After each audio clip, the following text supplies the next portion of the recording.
Hello, and good morning, good afternoon, and good evening to you.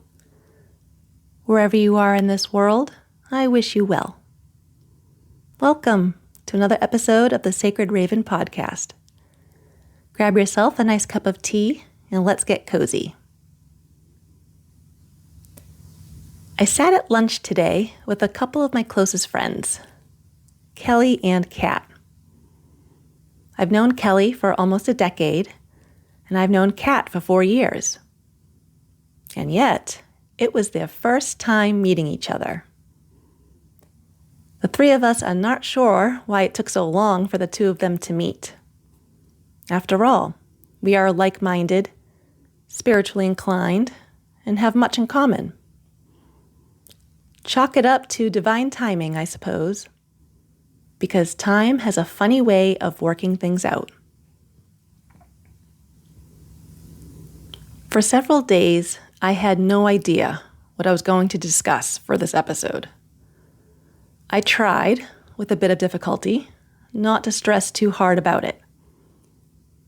I was waiting for that moment of inspiration, and it did not present itself in its normal fashion. Oftentimes, inspiration will hit me with a bright flash, and it will keep on shining until I do something about it. But since recording the last episode, my mind has wandered with nothing to grab a hold of. And as I got myself ready to head out, still nothing was happening. I allowed myself to surrender with a hope that maybe something we talk about will stick out to me. And that's exactly what happened. After the introductions and pleasantries, the conversation quickly shifted to one of healing, awareness, energy, consciousness, and the like. This is quite normal for each of us. We have one foot in the 3D and one in the cosmic 5D. And we love to play in the 5D. We will chat about any and everything woo-woo, quote unquote. And we will chat about it all the time. Kelly noticed the pendant I was wearing and commented on it. I explained that a couple of weeks ago, I found a small bag in a dresser drawer that I had completely forgotten about. Inside the bag were 5 skeleton keys. I remembered purchasing them from an antique shop many years ago. At that time, I had wanted to turn them into talismans and use them in some magical way. I find skeleton keys to be fascinating. To me, they look and feel mysterious and magical, like they could open a door to another world. And I personally feel that this world would be a much better place if all of our keys looked like skeleton keys. It would bring out the whimsy in all of us. With that said, using them in some magical way did not happen until recently. Within 48 hours of rediscovering this small bag of keys, I set upon turning 2 of them into talismans. One to wear as a pendant, and one to have on my keychain.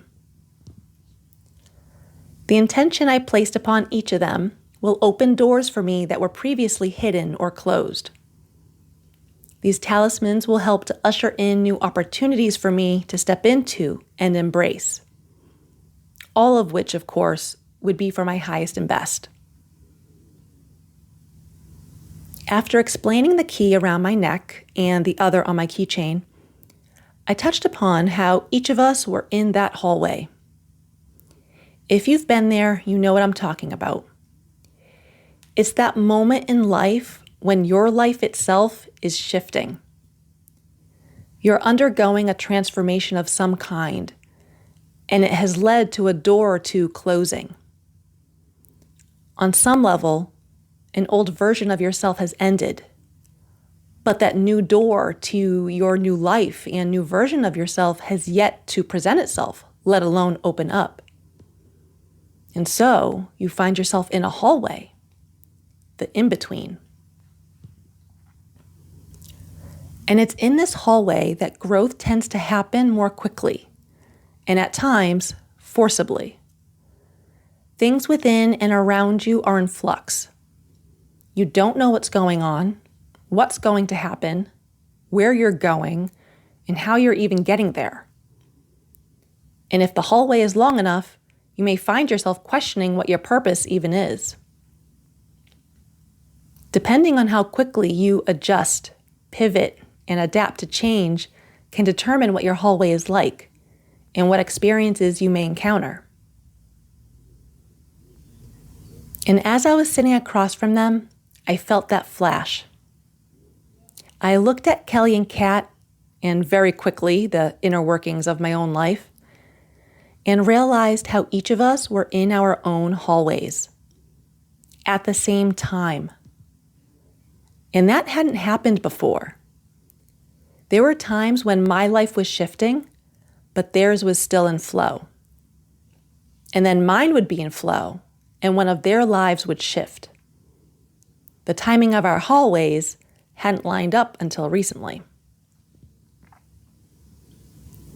And Kat pointed out that there are so many people who have found themselves in their own hallway, especially with the start of this year. And with the changes occurring within our society and on Earth, there are about to be many more people suddenly finding themselves in a hallway of their own. Times are changing. They are meant to.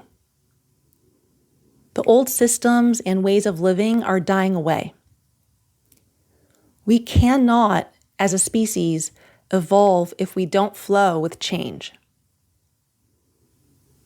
And there will be those who cling to what they have always known. They will not adjust, pivot, and adapt. And that's okay. That's their journey to follow. But there will be many who find themselves at a crossroads where their desire for change outweigh their familiarity and push against their comfort zone. Some of these changes will be forced because of external circumstances. And some will have started subconsciously and have finally made its way up to the surface to be faced and accepted because it was time.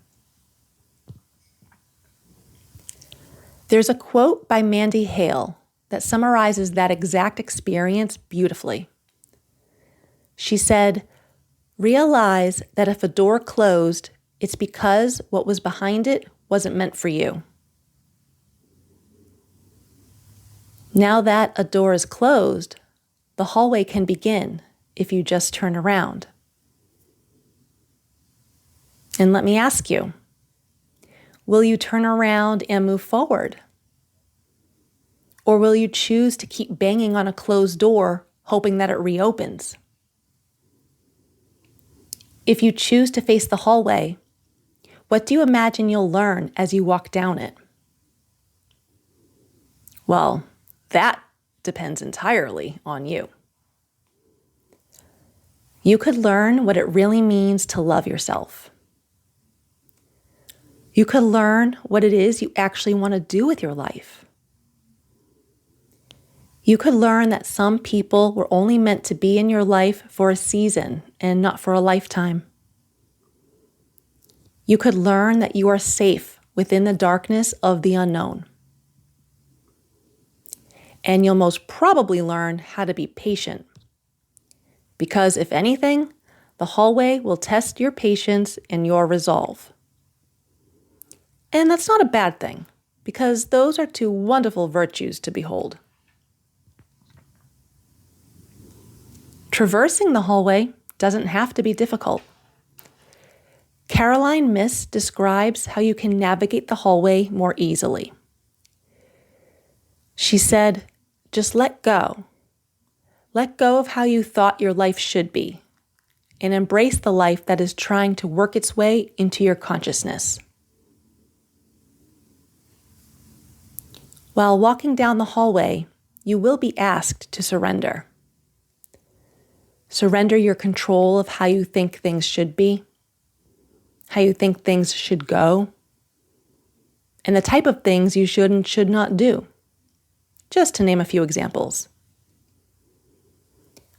But it's the act of surrendering that allows energy to move more freely. It allows the universe and all that is to work with you and not against you. The more open you are to letting go of control, even just a little bit, the sooner you find yourself facing a new door. And when it comes time for a new door to present itself to you, will you try to open it and walk through it? Most likely, yes, if you've done the work. But again, that is entirely up to you. You could decide at the last minute that you're too scared to take that opportunity. You could decide to stay undecided and remain in the hallway a little longer. Or you could take the key, unlock it, and see what that opportunity actually offers. And if you choose the latter, I hope that new door comes with a mysteriously whimsical skeleton key. Because if you've got a key like that, you can be rest assured that means it opens a door to magic and endless possibilities. And because so many things are shifting on this planet, I think it's quite suitable to walk through doorways that offer fun and whimsy. We need to create a new world for ourselves that allows us to experience life with ease. And the only way to do that is to choose which door to pass through. Thank you for joining me in this episode. I appreciate you taking the time to share this space with me. If this has resonated with you, please take a second to follow or subscribe. Leave a review or comment, or share this with someone who may be venturing down a spiritual path and has a hunger to learn and grow. I will see you next time. Stay cozy and take care.